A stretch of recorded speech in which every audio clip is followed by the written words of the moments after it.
연준 입장에서는 이제 두 가지 선택권이 있었던 것 같은데 굉장히 완화적인 25bp 인하, 두 번째는 매파적인 50bp 인하라고 볼 수 있는데 연준은 이제 좀 매파적인 50bp 인하를 단행을 했고 그래서 이제 언급을 한 게 고용은 괜찮다. 고용은 괜찮고 비판이 나오는 게 7월에 인하를 했어야 했는데 연준이 좀 타이밍을 놓쳤다라는 비판에 대해서 조금 연준 입장에서는 우리는 절대 늦지 않고 적절한 시기다, 굿 스타트 포인트다라고 언급을 하면서 적절한 시기다라고 언급을 했지만은 또 하나 이제 파월이 언급을 한 게 좀 부진했던 고용 지표를 일찍 봤다라고 하면은 7월달 인하를 했을 거다. 그 말이즉슨 7월달에 실겠다라는 것을 일부 인정을 한 거죠. 저도 이번 FMC가 몇 년 만에 되게 어려웠던 FMC라고 생각을 했거든요. 9월 FMC 앞두고 나서 과연 연준이 어떠한 결론을 낼까, 어떻게 좀 시장에 대응할까. 연준 입장에서는 최상의 조금 선택을 한 게 아닌가라고 생각을 하고 있고 그러다 보니까 이제 외신 보도에서 이제 하나의 기사가 결국에는 파월의 승리다. 그렇지. 네, 파월의 승리다. 파월이 이제 그만큼 잘했다라고 보시면 될 것 같습니다. 시청자 여러분 안녕하십니까. 굿모닝 포인트 경제연풍 시작합니다. 미국이 4년 반 만에 공격적인 금리 인하를 단행했는데도 글로벌 증시는 비교적 잔잠했습니다. 우리 시장도 어제는 보합권에 머물렀는데요. 올해 남은 기간 미국의 경기 지표 변화 그리고 한국을 비롯한 주요국 중앙은행의 금리 인하 여부와 속도는 어떨지 의견이 분분합니다. KB증권 리서치센터 임재균 연구위원과 이 내용 알아보도록 하겠습니다. 어서 오세요. 네, 안녕하세요. 자, 침체는 아니고 침체를 만들지도 않겠다. 네. 제롬 파월 연준 의장의 발언이 참 인상적이었는데요. 심정을 잘 알 것 같아요. 이 말을 하는. 결국 4년 반 만에 이 금리 인하를 단행했는데 그것도 예상외로 또 B컷 50bp 인하를 단행했어요. 저희가 이 이벤트 전에 연합뉴스 경제TV 시장 전문가들 26명에게 물어봤는데 24명이 그렇지 않고 이 2명만 B컷을 예상하고 나머지는 이제 조금 베이비컷을 예상했었고 그런데 어떻게 보십니까? 어떻게 보셨어요? 이 FMC 리뷰까지 쫙 보고서까지 내셨던데요. 네, 사실 저희도 앞에서 말씀 주신 것처럼 25bp 인하 전망을 했었어요. 이제 결국에는 시장이 이번 달 들어서 좀 주목을 했던 지표가 뭐냐라고 보면 이번 달 초에 있었던 이제 8월 고용 지표 그리고 8월 그렇죠. 고용 지표가 결국엔 9월 FMC의 금리 인하 폭을 결정할 것이다라고 예상을 했었는데 일단 결론적으로 보면 좀 부진했죠. 부진했는데 그 이후에 월러 연준 이사가 좀 점진적인 인하를 주장을 하다 보니까는 연준 입장에서는 이 정도 고용이 그렇게 나쁜 숫자는 아니구나, 50bp 인하를 할 정도는 아니구나라고 생각을 하면서 25bp 인하 전망이 우세를 했고 저희도 굳이 지금 현재 연준이 고용 시장에 좀 둔화가 나타나는 거를 제외하면은 괜찮은데 경기 침체에 대한 뚜렷한 증거는 사실은 없거든요. 그렇죠. 그냥 이제 시장의 심리가 조금 많이 위축이 돼 있는 거 제외하면은 경기 침체에 대한 뚜렷한 증거가 없는 상황에서 굳이 50bp 인하 전망을 하게 되면은 오히려 이제 시장 입장에서는 우리가 뭔가 놓치고 있는 거를 연준이 보고 있구나, 진짜 침체가 올 수 있겠구나라고 생각을 하면서 25bp 인하를 하지 않을까라고 생각을 했었는데 이게 추석 연휴 사이에 좀 분위기가 바뀌었죠. 그런 것 같아요. 이제 대표적으로 월스트리트 저널의 닉 티머라우스 기자라고 해서 이제 많이들 이제 언급하는 게 연준의 대변인이다라고 하면서 이 부분이 좀 50bp 인하를 논의하고 있다. 50일지 25일지 모르겠다. 논의 중이다라고 했고 이제 또 하나 더들리 전 뉴욕 연은 총재 혹은 이제 카플란 전 댈러스 연은 총재 같은 경우는 연준 내에서 있다가 나오신 분이잖아요. 그렇죠. 그러다 보니까 아무래도 좀 발언이 훨씬 뭐랄까요? 직설적이죠. 자유롭고. 자유롭게 할 수 있죠. 근데 이분들이 50bp 할 수 있다라고 하다 보니까는 시장 입장에서는 이제 저희 추석 연휴 동안에 25에서 55를 이렇게 쭉 이제 쏠려갔던 부분이 있었는데 실제로 연준은 50bp 인하를 했습니다. 50bp 인하를 했고 생각보다는 좀 뭐랄까요? 연준 입장에서는 이제 두 가지 선택권이 있었던 것 같은데 굉장히 완화적인 25bp 인하, 두 번째는 매파적인 50bp 인하라고 볼 수 있는데 연준은 이제 좀 매파적인 50bp 인하를 전망을 인하를 단행을 했습니다. 그래서 이제 언급을 한 게 고용은 괜찮다. 고용은 괜찮고 이제 좀 비판이 나오는 게 7월에 인하를 했어야 했는데 연준이 좀 실기를 했다, 타이밍을 놓쳤다라는 비판에 대해서 조금 연준 입장에서는 우리는 절대 늦지 않고 적절한 시기다, 굿 스타트 포인트다라고 언급을 하면서 적절한 시기다라고 언급을 했지만은 또 하나 이제 파월이 언급을 한 게 좀 부진했던 고용 지표를 일찍 봤다라고 하면은 7월달 인하를 했을 거다.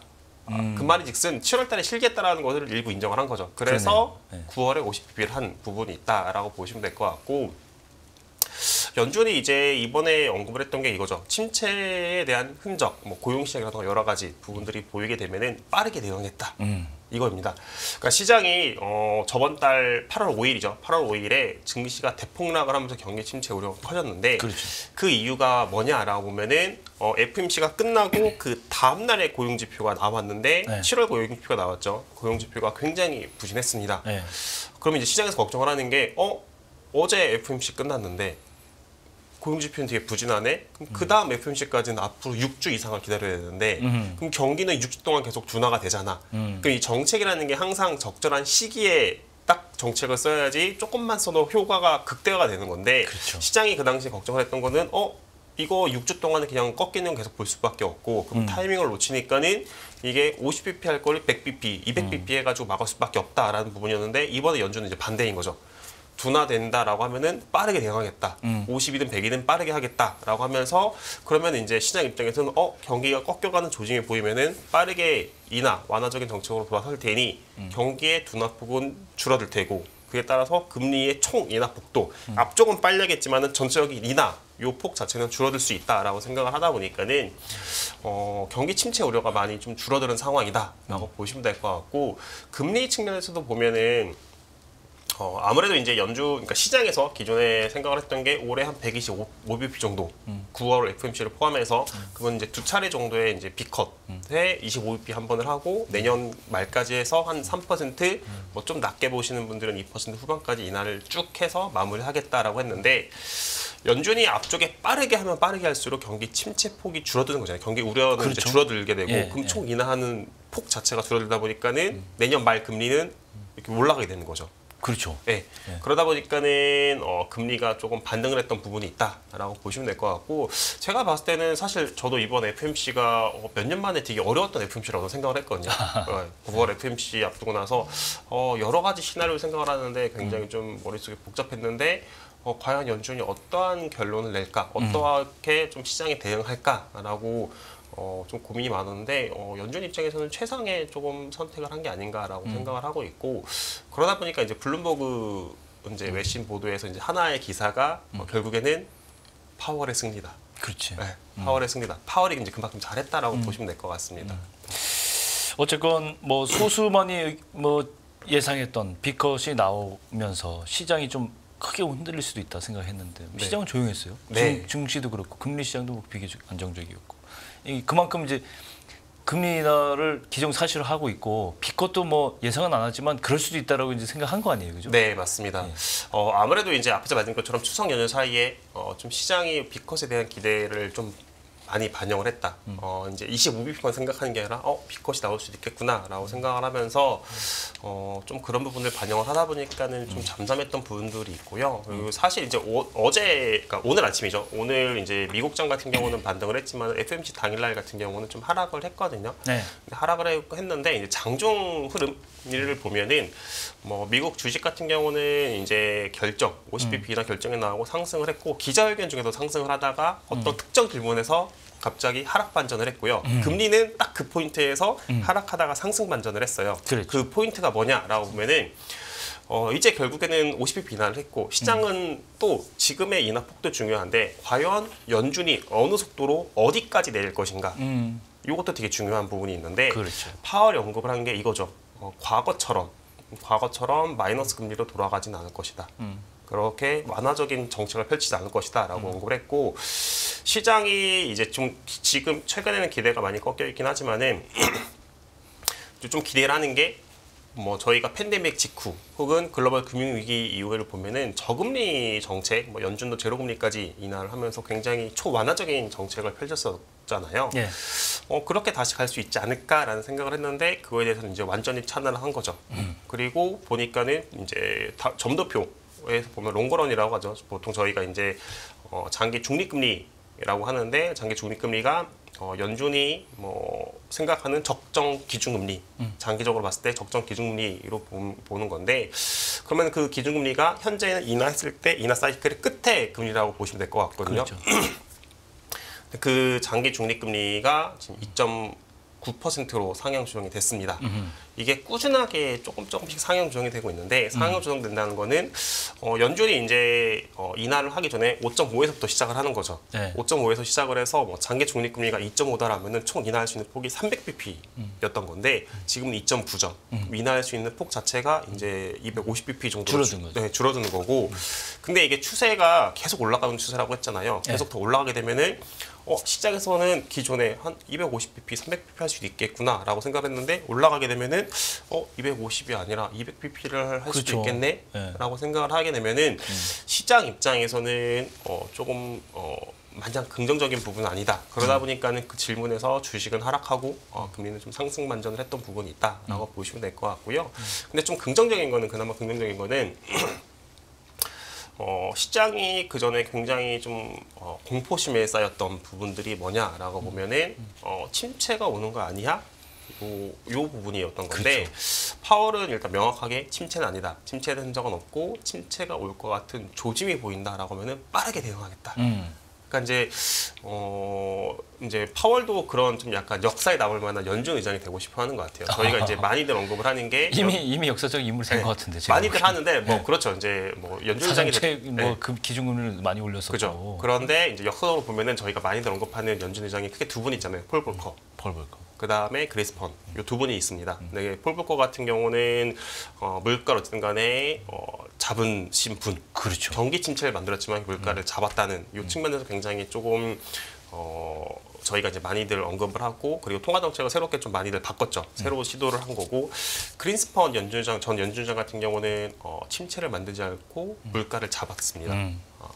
딱 그러다 보니까는 파월도 이렇게 뭔가 업적을 이룬. 그러니까는 지금 물가가 굉장히 높았다가 낮아지는 구간에서 침체 우려가 높아졌는데 침체 없이 물가를 잡겠다. 그래서 나는 과거 폴 볼커 그리고 그린스펀 연준장처럼 그런 정도의 연준 의장 레벨을 되고 싶어하는 약간 이제 개인의 뭐랄까요 커리어적인 측면에서 보면 그런 욕심이 좀 생기지 않을까라고 생각을 하고 있습니다. 너무 재미난 해석이네요.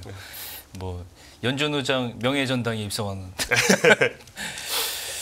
어쨌건 미국이 이제 4년 반 만에 피벗을 시작한 거고 이제 방향을 확 틀어서. 네, 맞습니다. 근데 전 세계가 이제 미국만 쳐다보고 있었고 미국이 어떻게 하나에 따라서 이제 움직이는 셈인데 그럼 이제 다른 중앙은행들도 이제 움직일 거예요 분명히. 네네네. 그리고 이걸 예상을 해서 미리 움직이는 중앙은행들도 많아요. 대표적으로 이제 스위스가 그랬잖아요. 3월에 네. 처음으로 올해 금리 인하 결정을 했고 스웨덴도 8년 만에 뭐 금리 인하 5월에 했고. 유럽 중앙은행도 6월과 9월에 두 번이나 했고 미리 이제 움직이는 측면이 있어요. 어차피 금리를 떨어뜨릴 수밖에 없을 것이다. 네. 이게 예상했는데 중앙은행들의 선제적인 움직임 배경 이걸 조금 간단하게 설명을 해주실 것 같아요. 뭐 유럽 같은 경우는 뭐 기본적으로 뭐 미국도 그렇고 유럽도 그렇고 기본적으로 이제 물가가 하락을 하고 있다. 굉장히 이제 상승하는 부분에서 하락을 하고 있다라는 부분이 있고, 근데 유럽 같은 경우는 이제 연준보다 먼저 인하를 할 수 있었던 배경이 뭐냐라고 보면은. 경제의 펀더멘탈 차이가 좀 있는 것 같아요. 사실 뭐 최근에 이제 미국의 경기 침체 우려가 굉장히 높아졌지만은 뭐 연초 그리고 작년까지만 하더라도 많은 분들의 경제 전망하시는 분들이 미국 경제 전망하시는 분들이 말씀하시는 게 노랜딩이다, 침체 없다, 침체 없이 소프트 랜딩 혹은 노랜딩, 그러니까 굉장히 경기가 뜨겁게 지속이 된다라고 전망을 했었고.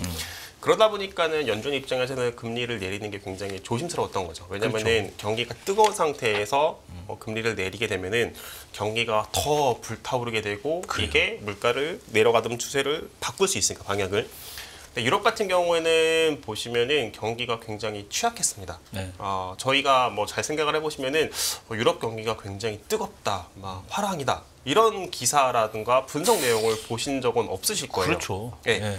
그러다 보니까는 그러니까 미국에 비해서 유럽의 경기가 많이 위축이 되다 보니까는 물가가 더 빠르게 내려가는 부분들이 있고, 그런 측면에서 유럽 은행들 같은 경우 뭐 ECB도 그렇고 뭐 스위스, 그다음에 스웨덴 같은 경우는 보시면은. 먼저 금리를 인하하더라도 미국에 비해서 물가가 다시 방향을 바꿔서 반등할 리스크가 굉장히 적다라고 보시면 될 것 같아요. 특히 스위스 같은 경우는 3월 달에 조금 빠르게 인하를 한 배경이 뭐냐라고 보면은 스위스는 통화 정책이 3개월마다 있습니다.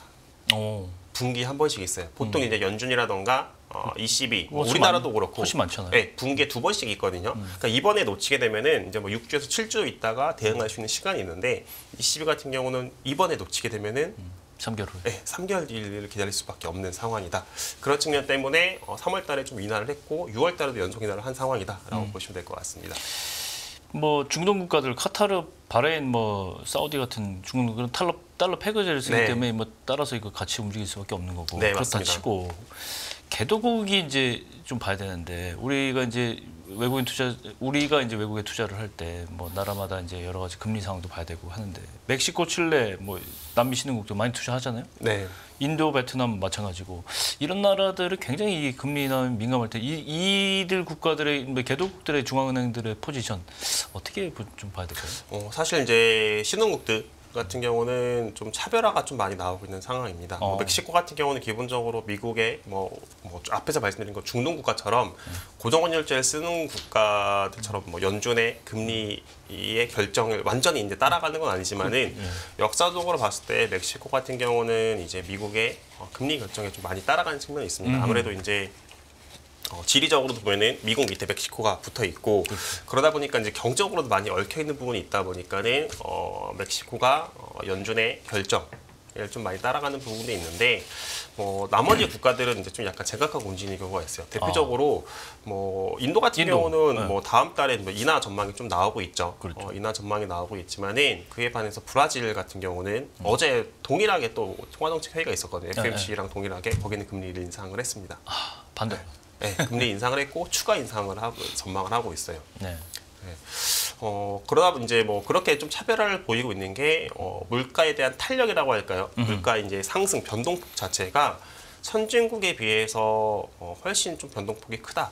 아무래도 이제 환율 부분에 영향을 미치는 것도 있고 뭐 여러 가지 수입 제품 뭐 유가라든가 이런 것들에 영향을 받는데 그런 것들로 인해서 선진국, 미국이라든가 이런 선진국보다는 훨씬 물가에 대한 변동폭이 크고 통화 정책의 유연성이라고 해야 될까요? 변동폭이 훨씬 더 클 수밖에 없고 인하 폭이라든가 인상폭 자체도 뭐 저희가 이제 뭐 팬데믹 이후에 연준이 뭐 자이언트 스텝 75bp 이렇게 인상을 하고 인하를 하는 거를 봤지만은 사실 되게 이례적인 상황이었다라고 보시면 될 것 같은데 그렇게 75bp씩 움직이는 게 신흥국은 그런 경우들이 좀 상대적으로 비일비재하죠.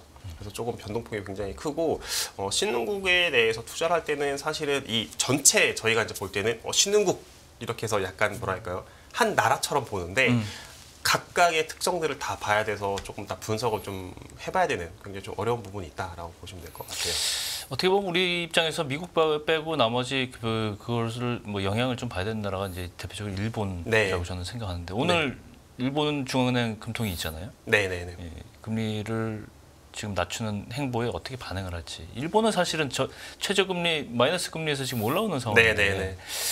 일본은 인상이 예상이 되고 있는데 일본 쪽의 상황은 어떻게 보세요? 이게 엔캐리 트레이드라든 이런 문제가 얽혀 있어서 좀 민감한 상황이 될 수 있단 말이에요. 네, 맞습니다. 아무래도 이제 8월 5일에 증시가 급락했던 뭐 이유 중에 가장 큰 게 엔캐리 트레이드의 청산이라고 하는 측면에서 좀 BOJ 통화 정책이 굉장히 주목을 받고 있는데 일단 이번에는 동결을 할 거다라고 저희는 보고 있고요. 뭐 추가적인 인상은 계속 이제 인상을 진행을 하겠지만은 이번 그러니까 오늘에 있을 금정위에서는 동결 가능성이 높다라고 보고 있고 이제 사실 시장 입장에서 봤을 때 뭐 BOJ의 금리 결정보다는 더 중요한 게 앞에서 말씀드린 것처럼 엔캐리 트레이드의 청산 유무겠죠. 그렇죠.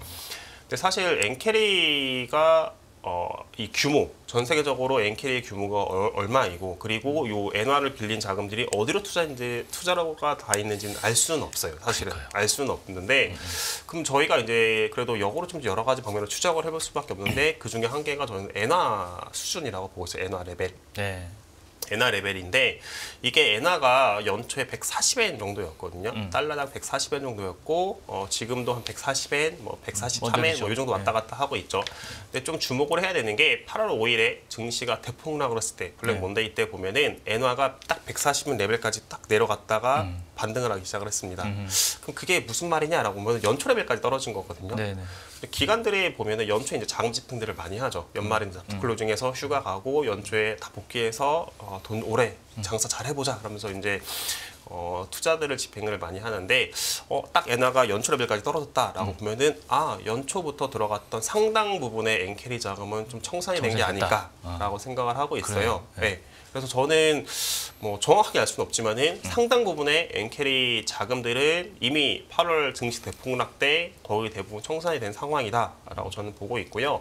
이런 것들에 대한 우려는 계속 남아있겠지만은 과연 8월 5일에 저희가 받았던 충격, 받던 급락처럼 다시 이런 부분들이 재현될까라고 보면은 저는 그 가능성은 굉장히 좀 낮다라고 보고 있습니다. 그리고 이제 BOJ 같은 경우도 보시면은 원래 이제 엔캐리 청산이 되고 나서 BOJ 부총재가 나와서 한 말이 조금 굉장히 좀 도비시한 발언을 했죠. 네. 네. 네. 그러니까 BOJ도 요 엔캐리 청산에 따라서 좀 마냥 행복한 상황. 왜냐면 그때 제일 낙폭이 컸던 그렇죠. 증시 중에 하나가 니케이거든요. 네. 일본 증시이다 보니까는 요 엔캐리 청산이 되면은 본인들의 나라의 자금도 굉장히 좀 자산 가격도 타격을 받는 상황이다 보니까는 굉장히 조심할 수밖에 없는 상황이다라고 저는 보고 있어서 엔캐리 트레이드에 대한 뭐 이런 우려는 앞으로도 조금 당분간은 지속될 수 있겠지만은 실제로 이게 재현되냐, 재발되냐. 그래서 저희가 이걸 엄청나게 신경 쓰고 걱정을 해야 되는 상황이냐라고 보면은 저는 과연 그렇게 걱정할 필요가 있을까라고 좀 생각을 하고 있습니다. 마지막으로 짧게 이제 우리나라 얘기가 나와야 되는데 이제 뭐 가계부채 문제도 있고 지금 내수 부양을 또 해야 되는 측면도 있고 지금 우리는 지금 11월 기준금리 가능성이 좀 제기가 되고 있는데 함부로 하기도 어려운 게 네. 가계부채 문제가 걸려 있기 때문에 네네. 미국의 영향만 생각할 건 아니란 말이죠. 네. 간단하게 한국은행 통화 방향 어떻게 될까 같아요. 저는 빨라야 11월 달에 할 수 있다라고 보고 빨라야? 있고요. 네, 뭐 올해는 10월, 11월 이렇게 두 번 남아있는데 네. 10월은 좀 하기 어렵고 빨라야 11월이고 올해 안 할 가능성도 좀 열어놔야 된다라고 보고 있고. 안 할 가능성도. 네, 네, 뭐 이거는 안 할 가능성도 열어놔야 된다라고 보고 있고 그 이유는 결국에는 부동산 가격에 따른 가계부채, 다른 부분들 뭐 민간 소비, 그다음에 물가 이런 것들은 사실 다 인하할 수 있는 부분은 되어 있습니다. 한국은행도 그거에 대해서 인정을 하고 있고, 근데 한국은행이 계속 언급을 하고 있는 게 가계부채, 부동산 가격 요 부분인 거고, 네. 요게 결국에는 안정화가 되어야지 실제로 인하가 가능될 수 있다라고 보고 있는데 저희는 9월 달부터 여러 가지 스트레스 DSR 실행이 됐지만은 실질적인 정책의 시차를 고려하면은 10월 달에 한국은행이 인하할 정도의 가계대출의 둔화세를 확인하기는 어렵다라고 보고 있고, 그럼 빨라야 좀 11월이지 않을까. 근데 부동산이라는 게 정책의 이런 시차가 좀 길다 보니까는 이 시차가 더 길어지게 되면은 어쩌면 올해 안 할 수도 있겠구나. 라고 좀 생각은 하고 있습니다. 그래서 한국은행은 연준이 인하를 하는 건 긍정적이긴 하지만은 한국은행에 대해서는 좀 보수적으로 봐야 되는 게 아닌가라고 생각하고 있습니다. 네. 여기까지 듣겠습니다. KB증권 리서치센터 임재균 연구위원 모시고 FOMC 금리 인하와 각국 중앙은행들의 예상들을 알아봤습니다. 오늘 말씀 고맙습니다. 네, 감사합니다.